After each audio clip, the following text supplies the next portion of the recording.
Bismillahirrahmanirrahim. Assalamualaikum warahmatullahi wabarakatuh.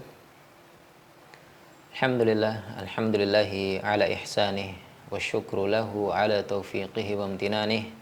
Asyhadu an la ilaha illallah wahdahu la syarikalah ta'ziman li sya'nih wa asyhadu anna Muhammadan abduhu wa rasuluhu ad-da'i ila ridwanih. Allahumma salli alaihi wa ala alihi wa ashabihi. Rabbi syrah li sadri wa yassir li amri wahlul 'uqdatam min lisani yafqahu qawli. Allahumma ya muallima Musa 'allimna wa ya mufahhima Sulaiman fahimna. Allahumma 'allimna ma yanfa'una wa anfa'na bima 'allamtana wa zidna ilman wa fahman ya karim. Alhamdulillah, pada kesempatan kali ini kita dipertemukan oleh Allah Subhanahu wa taala. Allah sudah memberikan kita banyak sekali nikmat ya, sehingga kita tidak bisa menghitungnya, yang dimana kita sebagai hamba Allah ya, diperintahkan untuk selalu mensyukuri nikmat-nikmat yang sudah Allah berikan kepada kita semua. Abah dan ummahat rahimani wa rahimakumullah. Insyaallah pada kesempatan kali ini kita akan coba bahas untuk modul PAM seri 4B ya, yang dimana nanti berisi rukun iman, dari rukun iman yang kedua ya, rukun iman yang kedua yaitu iman kepada malaikat, sampai nanti insyaallah kita akan bahas bersama untuk rukun iman yang keenam ya, iman kepada takdir, baik takdir baik ataupun takdir buruk. Baik Bapak dan Ummahat rahimani wa rahimakumullah. Kita mulai dari rukun iman yang kedua, iman kepada malaikat ya. Sebelumnya Bapak dan Ummahat, perlu kita pastikan ya, anak-anak kita, anak-anak solih dan solihah kita ya, semuanya sudah hafal rukun iman, dari rukun iman yang pertama sampai rukun iman yang ke-6, dari rukun iman kepada Allah sampai iman kepada takdir Allah Subhanahu wa taala. Kita pastikan itu terlebih dahulu ya, semuanya harus hafal, begitu pula urutannya ya, urutannya tidak boleh terbalik-balik ya, harus sesuai dengan urutan, dari urutan pertama, kedua, ketiga, empat, dan seterusnya. Tapi Bapak dan Ummahat rahimani wa rahimakumullah. Untuk rukun iman sendiri ya, ada 6 poin. Iman kepada Allah, iman kepada malaikat, iman kepada kitab-kitab Allah, iman kepada Rasul-Rasul Allah, kemudian iman kepada hari akhir, kemudian yang terakhir iman kepada takdir. Nah, mungkin ya dari anak-anak kita mungkin ada yang bertanya, ayah bunda, kenapa sih kita harus tahu, kenapa kita harus hafal apa itu rukun iman ya? Maka kita jawab ya, Bapak dan Ummahat rahimani wa rahimakumullah, maka kita harus menjawab, harus bisa menjawab ya sebagai orang tua. Taib, kita jawab kepada anak-anak kita ya, wahai anak soli, wahai anak solihah ya, kita sebagai orang muslim, orang yang beriman ya, harus mengimani ya, harus mengimani rukun iman yang keenam ini. Karena memang Allah Subhanahu wa taala sudah pernah menjelaskan ya, sudah pernah menjelaskan dalam beberapa ayat, salah satunya di surah Al-Bayyinah ayat 7 sampai 8 yang berbunyi, innalladzina amanu wa amilus solihat ulaika hum khairul bariyah. Sesungguhnya orang-orang yang beriman. Nah, di sini ya kita sampaikan kepada anak-anak kita ya, kenapa kita harus beriman, kenapa kita harus tahu, kenapa kita harus hafal rukun iman. Karena di sini dijelaskan innalladzina amanu, sesungguhnya orang-orang yang beriman, yaitu mengimani semua rukun iman ini ya, wa amilus solihat, dan juga beramal solih, ulaika hum khairul bariyah, maka orang tersebut dikatakan khairul bariyah, sebaik-baik makhluk ya, sebaik-baik manusia. Maka ya Bapak dan Ummahat ya, bisa kita simpulkan bersama bahwasannya orang yang mengimani rukun iman yang 6 ini, mereka adalah sebaik-baik apa? Sebaik-baik makhluk ya, sebaik-baik makhluk, sebaik-baik manusia yang Allah ciptakan. Taib. Nah, kemudian ya, ada juga di surat lain dijelaskan ya, masih pertanyaan yang berkaitan dengan, mungkin ada anak-anak solih dan solih yang bertanya, kenapa kita harus menghafal, kenapa kita harus mengimani, kenapa kita harus tahu ya. Dalam surat lain disebutkan ya, atau masih di surat yang sama, di ayat yang berbeda ya, jazaohum 'inda rabbihim jannatu 'adnin tajri min tahtihal anharu khalidina fiha abada radhiyallahu anhum wa radu an dzalika liman khasyya rabbah.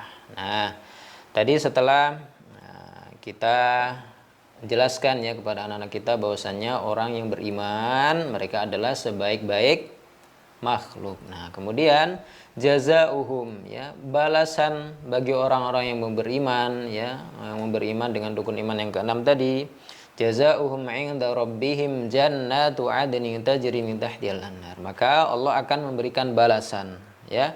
Balasan bagi mereka di sisi Tuhannya adalah ialah surga Aden ya. Surga Aden. Jannatu Adn tajri min tahtihal anhar, yang dimana mengalir di bawah-bawahnya itu sungai tajri min tahtihal anhar, mengalir di bawahnya sungai-sungai, khalidina fiha abada, mereka tinggal di surga Aden tersebut khalidina fiha abada, kekal selama-lamanya. Masya Allah ya. Ini ya, balasan bagi orang yang mau beriman, yang mau mengamalkan rukun iman yang 6 yang seperti sudah kita hafalkan bersama-sama. Radhiyallahu anhum wa radu an dzalika liman khasyya rabbah. Allah ridha ya. Allah ridha terhadap mereka, terhadap siapa? Terhadap orang-orang yang mau beriman dengan rukun iman yang 6 ini. Waradu'an, dan mereka pun ridha kepadanya atau kepada Allah Subhanahu wa taala atas balasan ini semua ya. Dzalika liman khasyya rabbah. Tentunya itu ya, itu adalah untuk orang-orang ya, atau balasan bagi orang-orang yang takut kepada Tuhannya saja atau takut kepada Allah Subhanahu wa taala. Taib ya. Nah, kemudian Abah dan Ummahat rahimani wa rahimakumullah. Itu tadi untuk balasan ya, untuk balasan bagi orang yang mau beriman dengan rukun iman yang 6 tadi. Taib. Kemudian kita masuk ke pembahasan rukun iman yang kedua, yaitu rukun iman kepada malaikat Allah Subhanahu wa taala. Taib. Abah dan Ummahat rahimani wa rahimakumullah ya, perlu kita ajarkan, perlu kita beritahukan kepada anak-anak kita ya, bahwasannya kita harus mengimani adanya malaikat ya, kita harus yakin ya, kita harus percaya bahwasannya malaikat itu ada. Nah, kemudian kita beritahukan kepada anak-anak kita bahwasannya malaikat itu adalah makhluk yang mulia. Kenapa termasuk makhluk yang mulia? Karena malaikat ya, mereka tidak pernah bermaksiat kepada Allah Subhanahu wa taala. Wa yaf'aluna ma yu'marun, dan mereka mau ya, dan mereka pasti melakukan apa yang diperintahkan oleh Allah Subhanahu wa taala. Makanya kenapa malaikat itu adalah makhluk yang mulia, karena mereka tidak pernah bermaksiat kepada Allah dan selalu menjalankan perintah Allah Subhanahu wa taala. Berbeda dengan manusia ya, berbeda dengan manusia. Kalau manusia ada yang mereka taat kepada Allah Subhanahu wa taala, ada juga yang bermaksiat kepada Allah Subhanahu wa taala. Makanya di sini ya Badan Ummahat perlu kita sampaikan kepada anak-anak kita bahwasanya malaikat itu adalah makhluk yang mulia. Kenapa? Karena tidak pernah bermaksiat kepada Allah Subhanahu wa taala.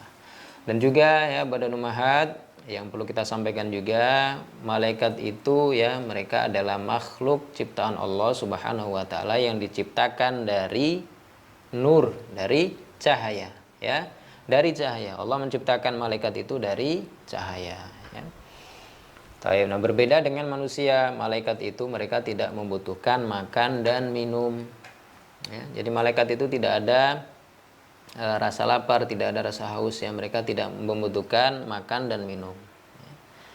Nah, meskipun ya Badan Ummahat, meskipun malaikat itu adalah makhluk yang mulia ya, perlu kita jelaskan juga kepada anak-anak kita bahwasanya kita tidak boleh menyembah malaikat ya, sebagaimana yang pernah kita pelajari ya sebelumnya di modul sebelumnya ya, pentingnya tauhid ya, mengesahkan Allah Subhanahu wa taala dalam beribadah, Taib ya. Saya ulang ya, kita tidak boleh menyembah malaikat meskipun malaikat adalah makhluk yang mulia karena kita menyembah, kita beribadah hanya kepada Allah Subhanahu wa taala. Taib. Nah, kemudian abad dan umahat, kita juga perlu sampaikan kepada anak-anak kita bahwasannya malaikat itu memiliki sayap, ya. Malaikat itu memiliki sayap. Ada yang bersayap dua, ya, atau memiliki dua sayap, kemudian ada tiga sayap, empat sayap, ya. Bahkan ada yang sampai memiliki 600 sayap, ya, yaitu malaikat Jibril. Malaikat Jibril memiliki 600 sayap, ya, 600 sayap.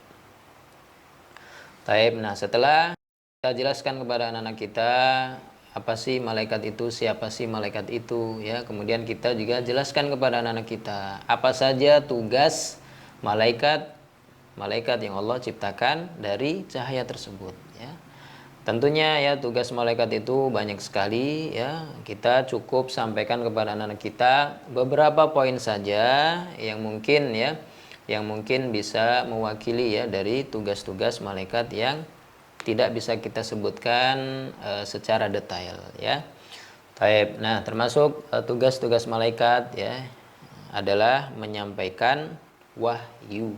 Menyampaikan apa? Menyampaikan wahyu kepada para nabi. Sebagaimana malaikat Jibril sudah menyampaikan wahyu kepada Nabi Muhammad Shallallahu Alaihi Wasallam. Itu adalah salah satu tugas malaikat, ya, untuk menyampaikan wahyu kepada para nabi.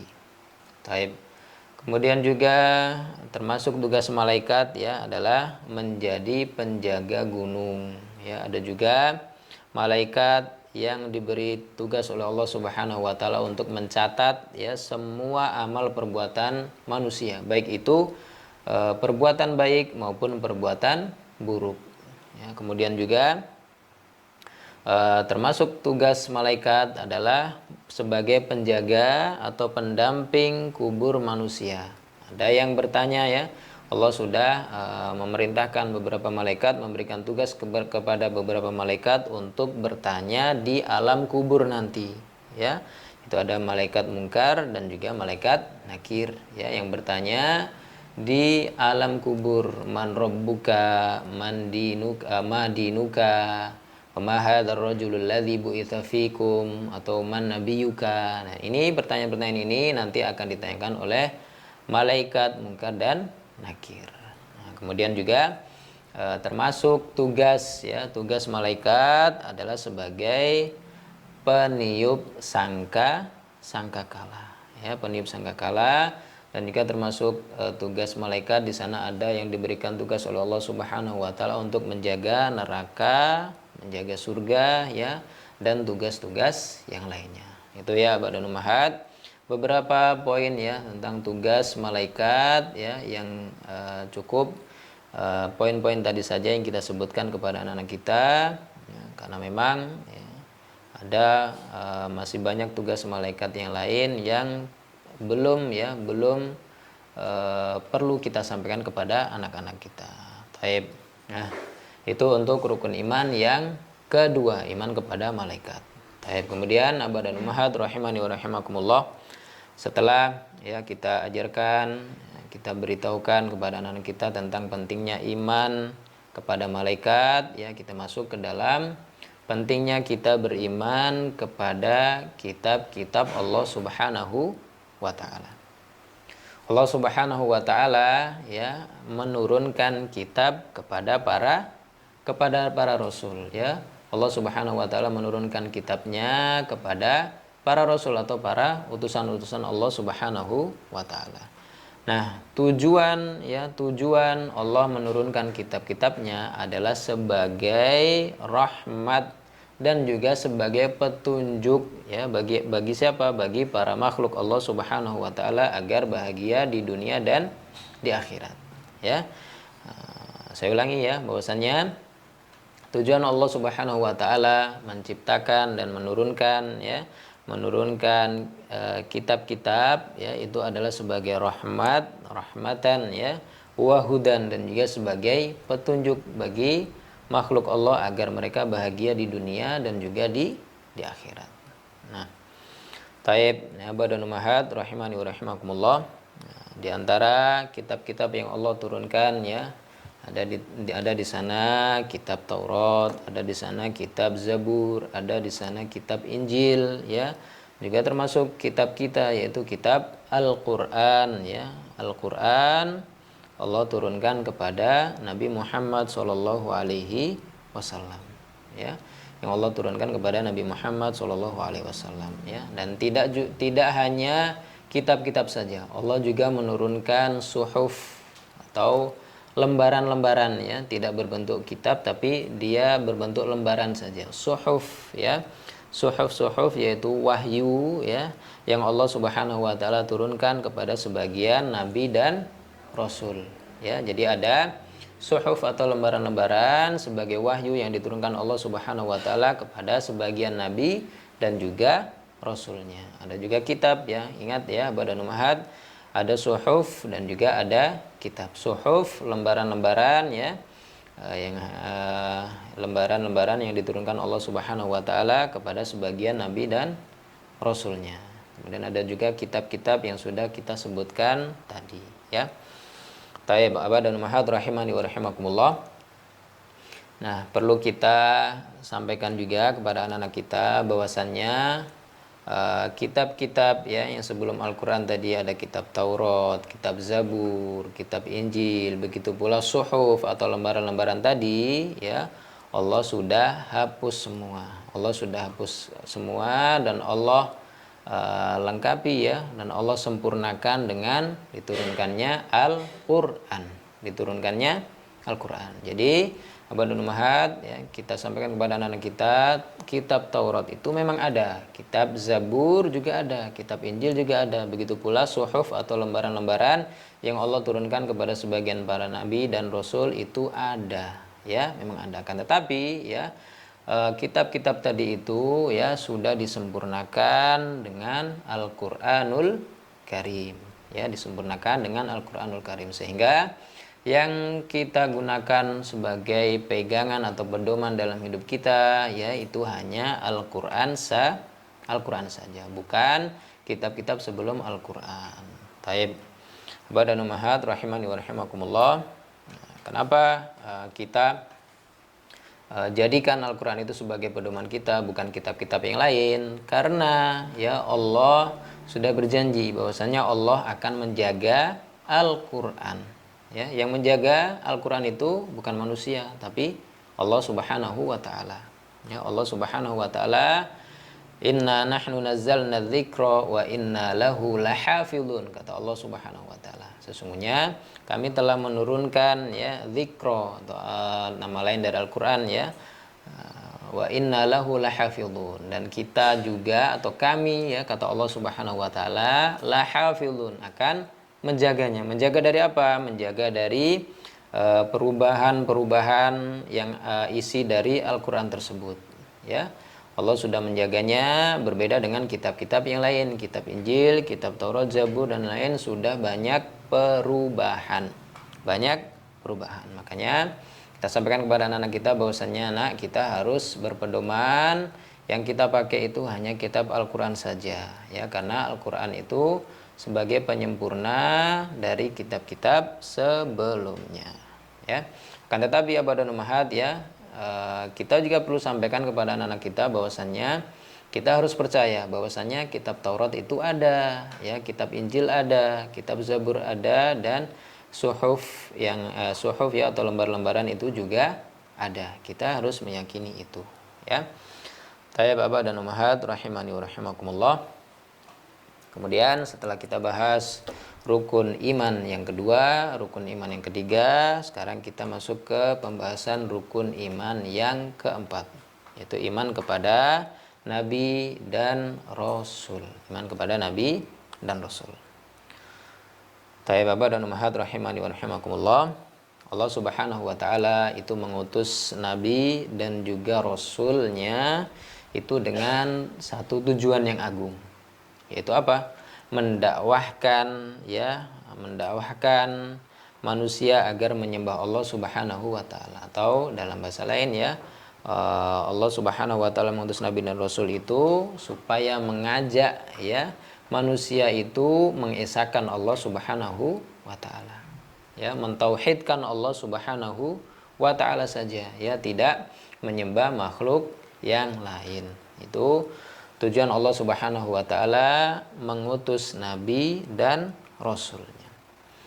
Taib, nabi dan rasul, ya, badan ummahat, mereka menerima wahyu dari Allah Subhanahu wa taala, ya. Akan tetapi bedanya nabi, ya, bedanya nabi dan rasul, kalau nabi itu tidak membawa syariat agama yang baru. Ya, nabi tidak membawa syariat atau agama yang baru.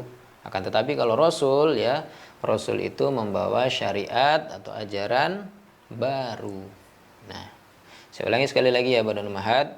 Mungkin ada yang bertanya dari anak-anak solih dan solihah nanti, ya, ayah bunda, apa sih bedanya nabi dan rasul? Ya, kalau nabi, ya, nabi itu tidak membawa syariat agama yang baru. Jadi nabi itu membawa syariat agama yang lama, ya.